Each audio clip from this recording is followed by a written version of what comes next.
तो कन्वेक्शन हूँ कौन आम जो वाटर बॉयल करुचे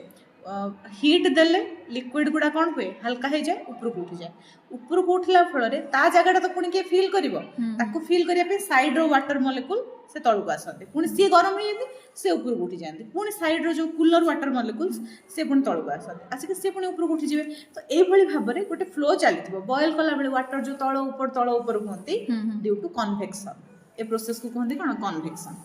तो ये जो यहाँ हूँ लिक्विड जनरली कन्वेक्शन प्रोसेस हुए लिक्विड और गैस रे भी कन्वेक्शन प्रोसेस हुए तो आम तले अच्छे कौन मैंटेल रे ऊपरटा रहा क्रस्ट तलटा है मैंटेल ता तलटा है कोर मैंटेल रे आमर सेमी लिक्विड ये अच्छी मिनरल्स गुड़ा सब तो सेटा से सेमी लिक्विड कन्वेक्शन हो हाई टेम्परेचर और प्रेसर रे सब कन्वेक्शन हो कन्वेक्शन जो कन्वेक्शनल करेन्ट्स या जो कन्वेक्शनल करेन्ट्स रिपीटेडली एमती फ्लो हवा फल से बारंबार क्रस्ट को हिट कर बारंबार बारंबार ऊपर को उठे ना जीवाई तो बाहर तो दरकार ना हिट कला फल बारंबार हिट हे over thousands of years continents फाटुं डाइवर्ज होती डाइवर्ज होगी दूर को जाऊँगी से जो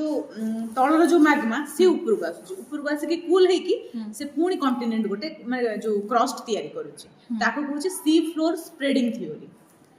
सी रो जो फ्लोर टा ड्रिफ्ट हो गला अपार्ट हो गला पुणी नुआ फ्लोर तैयारी कला सी फ्लोर स्प्रेडिंग थ्योरी आपको देथिले हेस हेनरी हेस आ एटा जोटा पढेले आपण फास्ट डा continental drift theory Wagner David Wagner video बना तो छाड़